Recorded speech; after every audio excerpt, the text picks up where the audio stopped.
¿Qué tal, amigos que nos hacen favor de escucharnos en este su espacio Urbanópolis? Estamos muy contentos el día de hoy y queremos agradecerles el que nos sigan acompañando.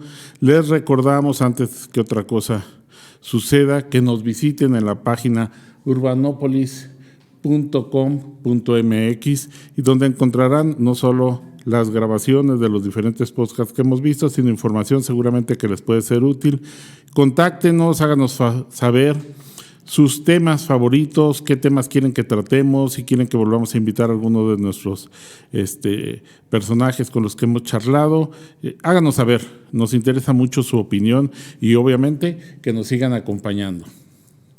El día de hoy vamos a hablar de un tema que seguramente va a ser para todos interesante, y aunque podamos de entrada pensar que resulta cotidiano, pues van a ver que no lo es tanto y se van a sorprender. Tenemos para charlar hoy sobre un tema que tiene que ver con hábitos de consumo, que tiene que ver con la sustentabilidad del planeta, que tiene que ver con el recurso del agua y finalmente tiene que ver con la existencia de la especie humana en la Tierra. Todo esto así de complejo, pero bien explicado y comentado por nuestra invitada de hoy, la doctora Rosenda Aguilar. Déjenme comentarles que tiene una formación profesional por demás interesante. Ella de formación es química farmacobióloga, lo que le ha permitido tener un acercamiento a estas cuestiones que pocas veces nosotros alcanzamos a imaginar, que es esta parte química, biológica, microbios, células y demás. Y su maestría es en biología experimental y aplicó todo ese conocimiento ya de lleno a la parte de las especies vegetales, y después sus inquietudes la llevaron a estudiar un doctorado en desarrollo y sustentabilidad. Entonces, el enfoque que tiene sobre lo ambiental va de la parte social hasta la parte muy micro que tiene que ver con su formación de química. Bienvenida, doctora. Muchísimas gracias por haber aceptado. Al contrario, les agradezco mucho la invitación a Urbanópolis y que tengan este espacio. Es muy bueno para la Universidad Michoacana. ¿Por dónde empezamos? A ver, yo quisiera, ya ahorita comentaba algo, yo quisiera que comenzáramos por los plásticos como tema transversal que nos permite unir estos dos extremos. ¿Te parece bien si empezamos a platicar? Claro. ¿Por qué los plásticos? A ver, ¿por qué a ti te interesa investigar sobre los plásticos y por qué a partir de los plásticos empiezas a estructurar todo esto que nos lleva hasta lo más macro de la sustentabilidad? Existen muchos contaminantes en el planeta. La naturaleza química de cada uno de ellos es muy, muy variada. Sin embargo, a principios de este siglo se empezó a detectar un gran problema en la presencia de los plásticos ya degradados en partículas mucho más pequeñas de las que fueron originalmente. Y todas esas pequeñas partículas que se empezaron a detectar en el entorno ambiental, se empezó primero por los océanos, después se ha empezado a ver en organismos, en atmósfera. Ya hay trabajos en donde hablan acerca de que todas estas partículas se encuentran también dentro del cuerpo humano. Entonces, frente a esta problemática se necesitan soluciones.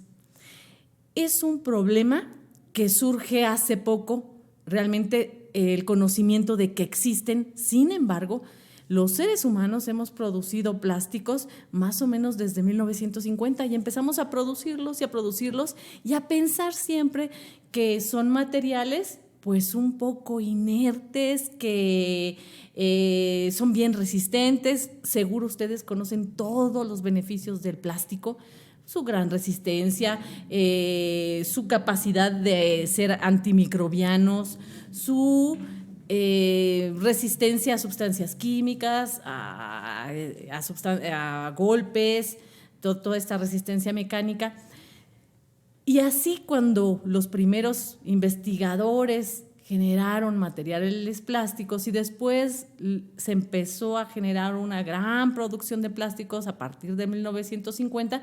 A nadie se le ocurrió que estos materiales iban a generar un problema, y el problema empezó a ocurrir seguramente desde los 60s, desde los 70s, 80s, 90s, fue hasta este siglo donde ya empezamos a ver que ahí estaba todos estos pequeñas partículas que se originan de cierta manera.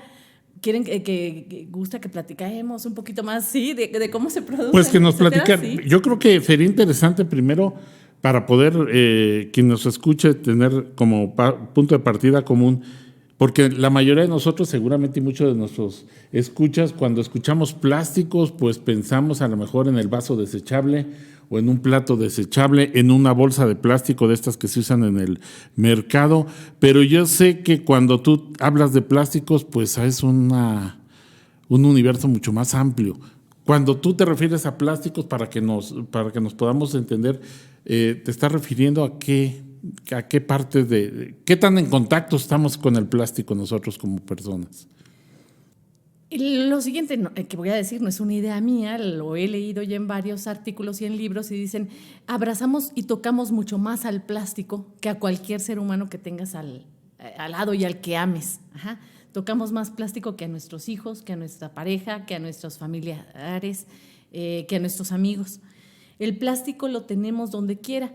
Lo encuentra usted desde su ropa, desde las sustancias con las que se limpia, se maquilla. En muchas de ellas hay no nada más en el contenido plástico, sino en el propio envase. Donde usted esté sentado, seguramente la mesa, la silla, el techo, los focos, los pisos, donde quiera lo hemos estado utilizando los seres humanos. Son materiales muy diversos, hay algo que tenemos que decir. Son sustancias poliméricas. Para poder explicar eso de que son sustancias poliméricas, hay que entender un poquito de química. Me voy a meter así nada más. Entramos y salimos de esta puerta química. Los polímeros son sustancias que están formadas por monómeros. Entonces se une un monómero a otro monómero, a otro monómero y a otro monómero, como si fueran vagones de tren, y hacen un gran tren al cual se le denomina polímero. Y cada uno de estos monómeros pues son distintos, pueden ser moléculas diferentes. Si estos monómeros se enlazan y este monómero, cada uno de ellos se llama etileno, entonces cuando se unen muchos le decimos por muchos, polietileno.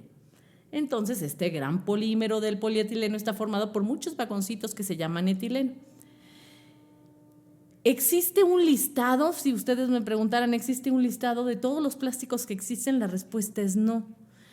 Los seres humanos nos encanta estar inventando y creando, y cada vez se hacen modificaciones a estas grandes cadenas de polímeros para hacerlos más resistentes, más maleables, más suavecitos. Ya ven que ahora, pues si ustedes tocan los materiales con los cuales hacen las fundas de esos teléfonos, que son muy suaves, o muchas cosas de la cocina que tienen estos polímeros que tienen mucha suavidad, bueno, pues es la creatividad humana. Entonces hay que generar ciertas condiciones para que se logren.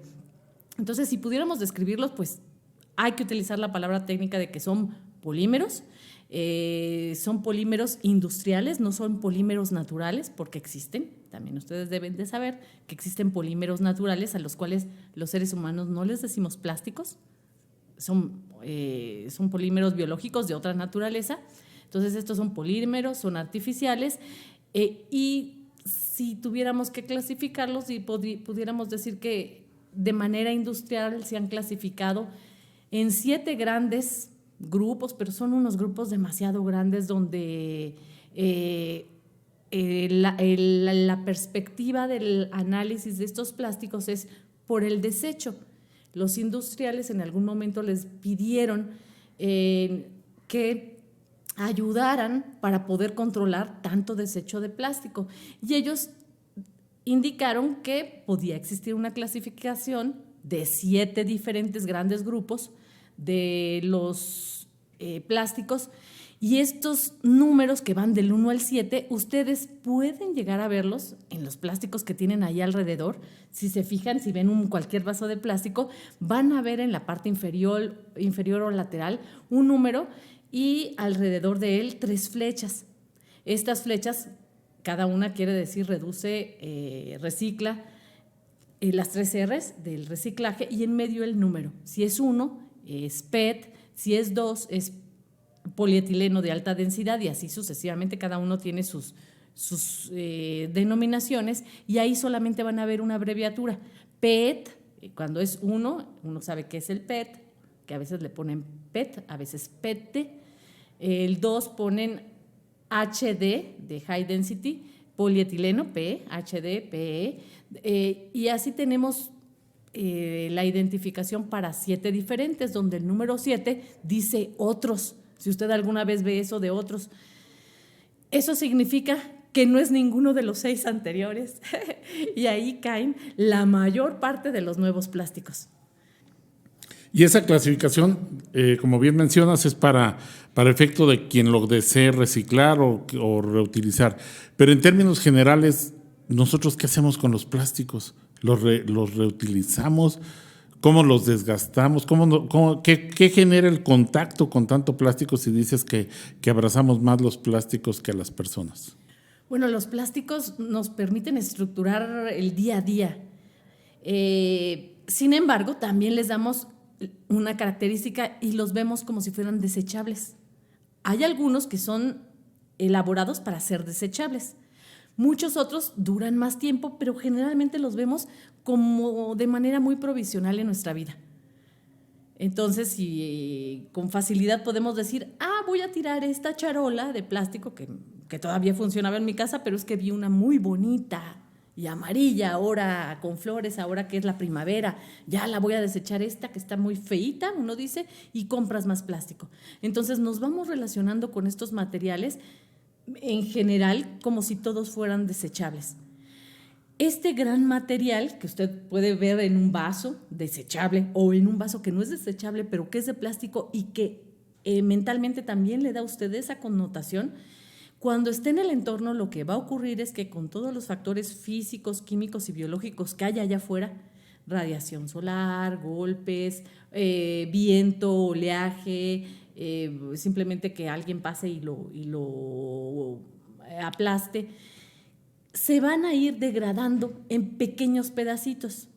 A veces los pedacitos son grandes, y después esos pedacitos grandes en partículas más pequeñas y esas, a su vez en más pequeñas, y vamos teniendo una variedad de pedacería plástica en el entorno.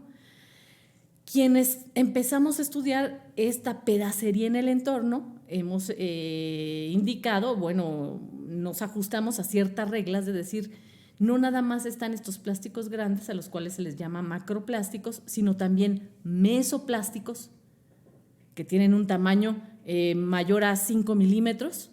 Después vienen microplásticos que podemos decir que van de los 5 milímetros hasta 1 micrómetro. Y más chiquitos están nanoplásticos y ya hay autores que hablan de picoplásticos, es decir, tienen tamaños en el orden de los picómetros. Entonces, claro que los seres humanos a veces no entendemos que esto está pasando en el entorno y nada más pensamos, pues ahí se quedó el plástico ahí tirado o ahí se quedó el tapabocas tirado, que también muchos son de plástico, pero no sabemos que a la larga eso se va a convertir en muchas partículas de las cuales, claro que están generando problemas en muchos organismos y se sabe ya que también los tenemos incorporados los seres humanos. El asunto es darnos prisa para saber y en qué nos van a dañar a los humanos y en qué van a dañar a los otros organismos. Y en eso hay mucha prisa en generar investigaciones. No tenemos los seres humanos todavía las respuestas muy claras. Se tienen algunas hipótesis de lo que puede ocurrir, pero todavía no hay una certeza. Es común para todos nosotros, desafortunadamente, común no quiere decir que esté bien, que cuando queremos tomar una foto o hemos visto múltiples fotos de paisajes aparentemente que todavía el hombre no los toca, selvas, mares, playas, desiertos incluso, y por ahí si somos observadores va a aparecer una bolsa de plástico, va a aparecer una botella, va a aparecer siempre un elemento que hace que aquella foto nos denote la presencia o el paso por ahí de alguna persona, de algún individuo. Y creo que todos tenemos la idea pues de que estos plásticos ahí se van a quedar siempre, se entierran, circulan el viento, pero no se degradan, no se deterioran, no se descomponen. Ahorita nos hablas de microplásticos, pero ese proceso es sumamente lento. ¿O qué estaríamos pensando? ¿Que todos estos plásticos van a terminar integrándose al ecosistema? Ocurre esto. Al principio les dije, son polímeros, es decir, son grandes cadenas de una misma molécula o de moléculas muy similares. Y lo que ocurre al parecer que estos grandes trenes enormes, gigantescos, imagínense, de millones de vagones que forman un plástico ese que usted tiene allí enfrente, por alguna acción física, química o biológica, de algún lado ¡pup!, se rompe. Los vagones entonces van a quedar pues secciones grandes de vagones. Y esa sección se va a ver fragmentada cada vez más. En un principio se pensaba que el gran material tenía que ser degradado o biodegradado o degradado por el entorno, pero eso no se está viendo. Está siendo roto por el entorno, que es un concepto diferente a biodegradar. Biodegradar significa que algún organismo en la naturaleza lo consume y lo va a cambiar químicamente mediante unas rutas metabólicas para generar CO2 y agua. Es decir, es como su alimento. Sin embargo, pues hemos encontrado que en la naturaleza pues no abundan este tipo de organismos. Los materiales han sido diseñados tan artificialmente que no existe un organismo que pueda degradar algo que nos inventamos los seres humanos hace 50 o a lo mucho 100 años. Y menos en las cantidades industriales que los estamos generando. Ahorita que te escuchaba decir que se van rompiendo estos plásticos por el uso, me imagino, todas las cosas que tenemos en la casa, cuando lo metemos al microondas, ahorita la primera imagen que se me vino a la mente fue todas estas sopas que venden ya semi preparadas en vasitos desechables que los meten al microondas y ahí mismo se calientan. Es decir, ese proceso va haciendo que no se descomponga, se rompa, usando el verbo, se rompe el plástico y eso lo vamos ingiriendo. Ahí tengo que decir dos cosas, me gustaría hacer una precisión. Si ese mismo vasito lo metiéramos al microondas muchas veces, la respuesta es sí. Sí, vamos a estar fracturando el material. Pero como están diseñados para meterlos una vez y lo tiras, entonces el productor no cree que eso sea un daño, porque está diseñado para una ocasión. La otra cosa que tengo que decir es que sí hay algunas personas que todavía utilizan este vasito con la comida adentro, lo metes con agüita al microondas y lo consumes. El mismo productor dice, no hagan eso, porque vas a estar generando la liberación de plásticos al interior de tu comida. Lo que tienes que hacer es calentar el agua aparte y lo vacías. Y creo que si alguien nos está escuchando, espero que no meta estos plásticos directamente al microondas. Y lo otro, y que es bien importante saber, es que el plástico, todas estas grandes cadenas poliméricas, para que puedan ser resistentes, lustrosas, suaves y todas las características maravillosas que pueden tener estos materiales, no lo logran con nada más por tener las biomoléculas monoméricas ahí juntas, sino que siempre se le ponen aditivos a los plásticos. Entonces, estos grandes polímeros van acompañados por aditivos que al productor se le ocurren. Es como si los quiere de color rosa, bueno, ponen como aditivo un colorante. Y si lo quiere que tenga cierta densidad, se sabe ya que ponen como aditivos algunos átomos de metales para que tengan cierta resistencia. O si quiere que sean, que no vayan a ser consumidos por los microorganismos, porque van a llevar ahí alimento, y si hay un hongo adentro empieza a comerse el alimento antes que nosotros, pues ya vamos a decir que está echado a perder. Por lo tanto, también se le ponen antimicrobianos, antibacterianos, antifúngicos. Entonces, hay una cantidad muy grande de aditivos que también se les ponen a los alimentos. Y estos aditivos, quienes estudian los plásticos se han estado dando cuenta que en el entorno no nada más el plástico se degradó, sino que fuimos a poner un montón de aditivos a la naturaleza, y esos también están generando problemas. Y también muchos de esos aditivos, que están algunos relacionados con cáncer, también se está buscando mediante diferentes investigaciones, ver qué tanto los aditivos están afectando también a los seres humanos. Es decir, en pocas palabras, que de una u otra manera nosotros también estamos consumiendo o comiendo plástico, con todos estos empaques y cosas que comemos ya procesadas. O aditivos, pues, estas porciones. Ahora, regresando al ecosistema, ¿cuál es el destino final entonces de estos plásticos? En todo el mundo se sabe que hay 3 destinos así bien generales. Uno es reciclar.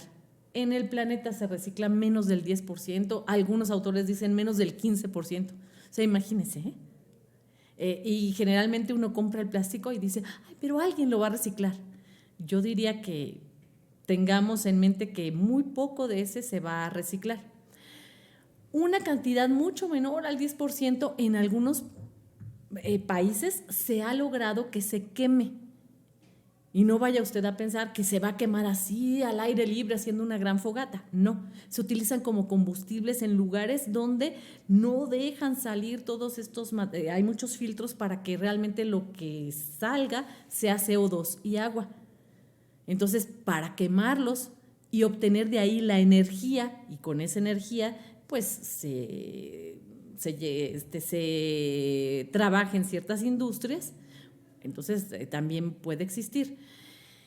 El resto, desde los 50 que empezamos a producir mucho plástico los seres humanos, la mayor parte de ese plástico se quedó en el entorno natural de 2 maneras. Uno, simplemente tirado, y otro en basureros o rellenos sanitarios.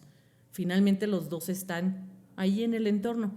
Los que están en rellenos sanitarios muy controlados, bueno, pues sabemos que de ahí no van a salir, que hay lixiviados y que esos lixiviados de estos lugares los manejan muy bien, pero generalmente no es lo que ocurre en un relleno sanitario, sino que pues hay lixiviados, se van a los acuíferos. Y esa es otra vía que tenemos que investigar los seres humanos, qué está pasando con todos aquellos lixiviados, con todos los aditivos plásticos que pueden salir por ahí. Y una gran cantidad de todos esos plásticos han quedado ahí en el entorno. Los que se van al mar, que también hemos visto que nuestras playas están llenas de plástico. Eso es muy importante, muy interesante. Las primeras investigaciones que en donde detectaron plásticos fue...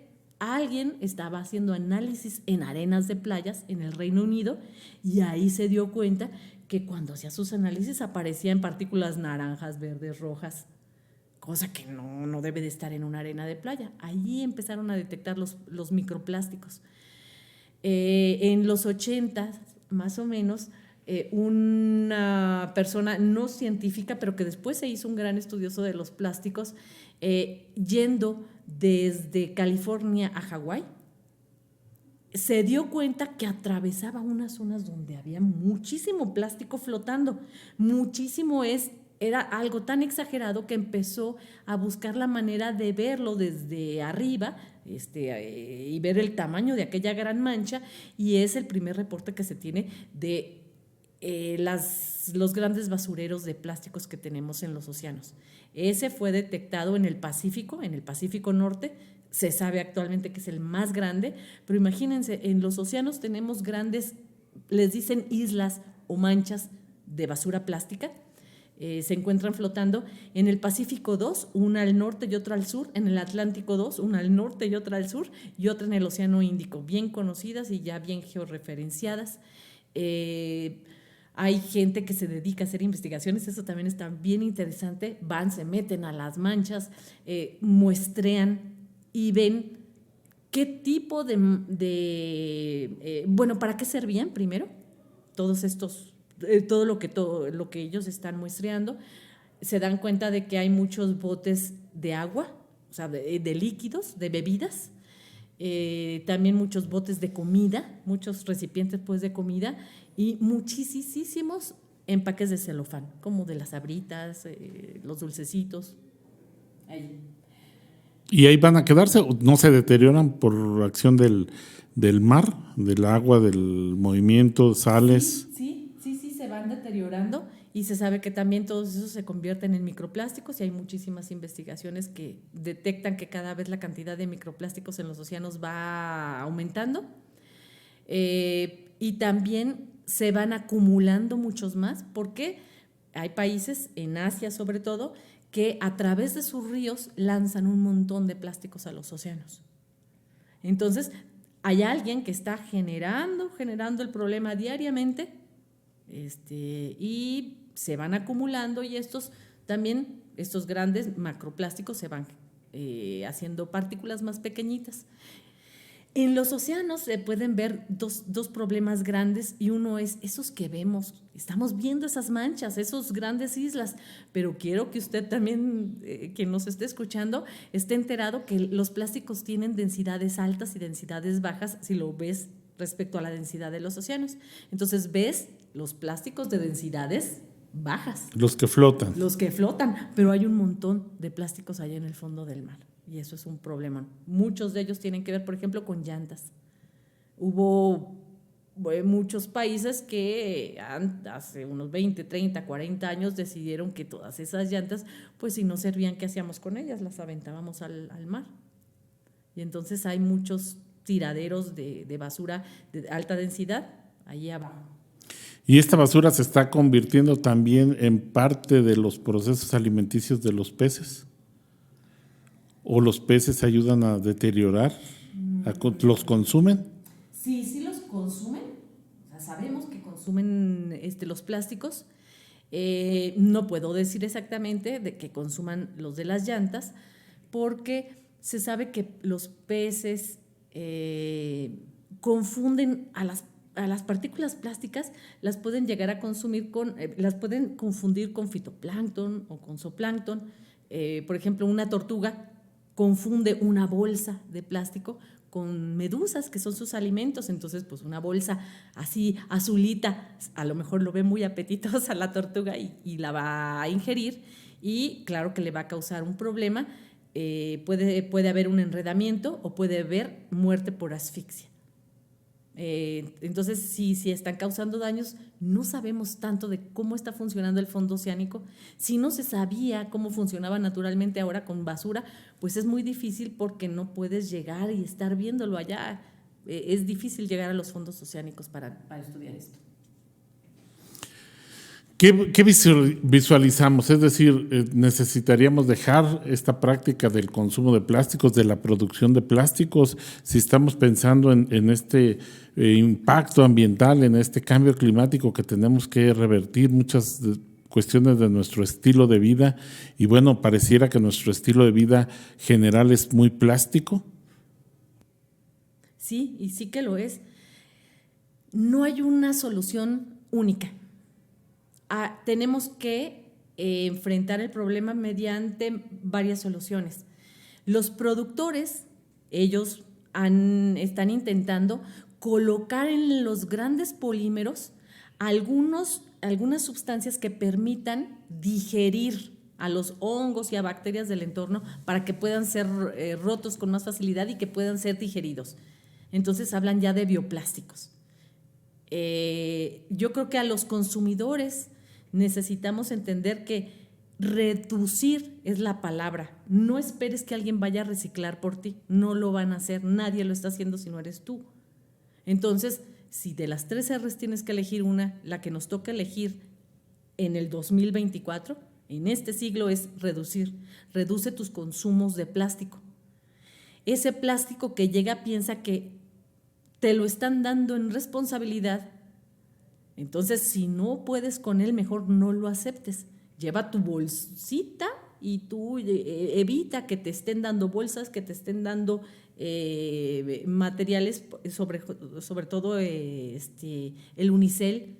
El unicel se sabe que es muy difícil de biodegradar en el entorno, o sea, casi imposible, casi nadie lo quiere reciclar tampoco, entonces lo que tenemos que hacer es reducir el consumo, y si lo reduces también el productor va a producir menos. Y necesitamos también, yo creo que muchos estudiantes y muchos investigadores enfocándose en cómo hacemos para resolver lo que ya está en el entorno. ¿Podemos ir a recoger? Pues sí, esa es una estrategia, y hay gente que ha dicho, bueno, y si me voy con un barco recogiendo materiales de basura plástica en el océano, y entonces empiezan a hacer eso.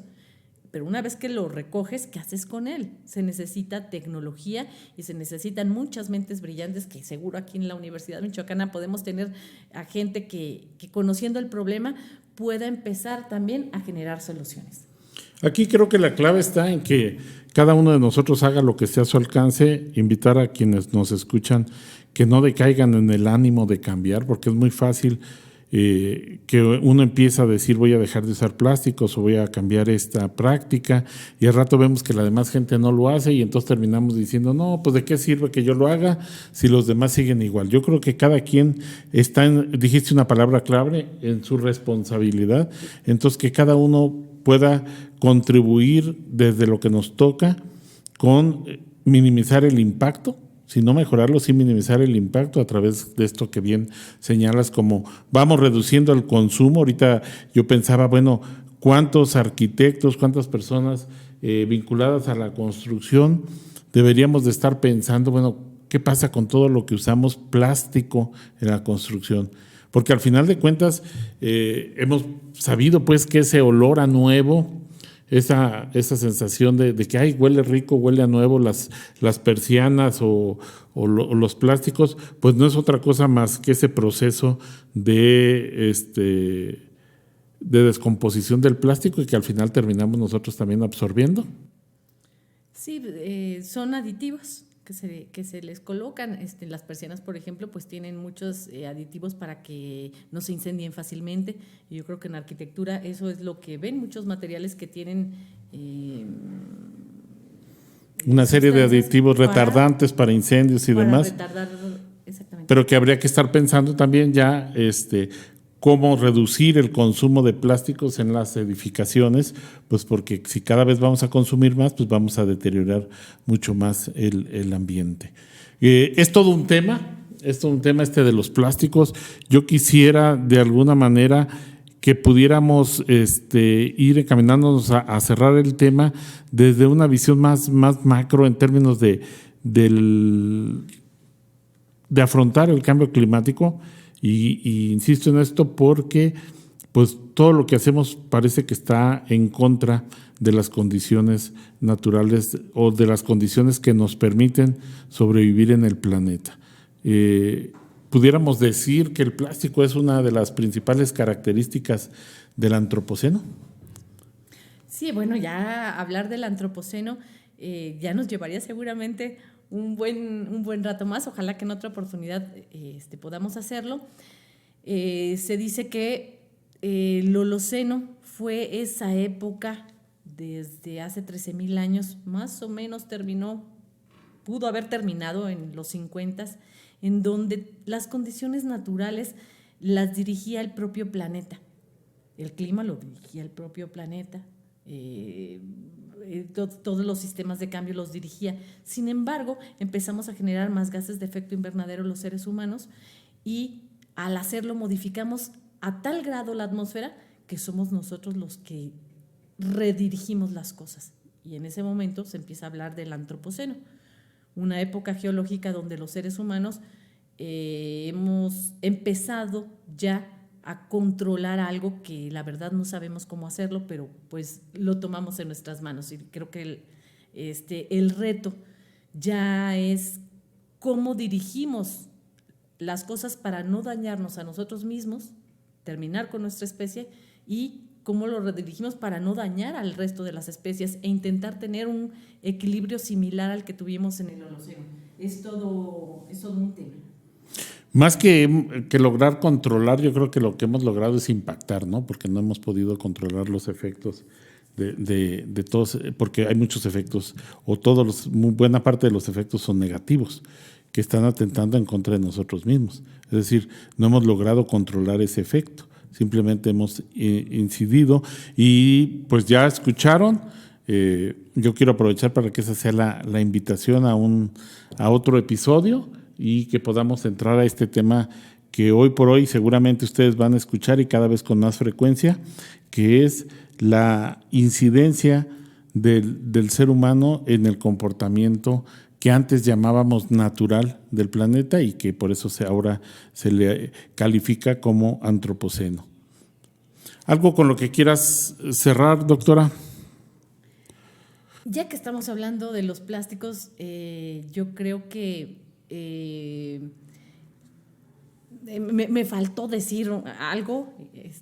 Yo hablé de los actores que son quienes producen los plásticos, nosotros quienes los consumimos, y la ciencia y la tecnología quien tiene que buscar cómo reparar lo que ya está ahí en el entorno. Pero hay un actor clave que son los gobiernos y que son las leyes que pueden generar y las políticas públicas que pueden generar al respecto.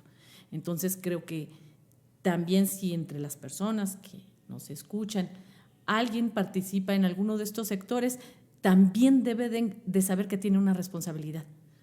No podemos decir que esto se va a resolver en manos del consumidor, dejando de consumir, de ninguna manera. Deben de ser tanto los productores como quienes manejan las políticas ambientales, quienes generen un gran esfuerzo.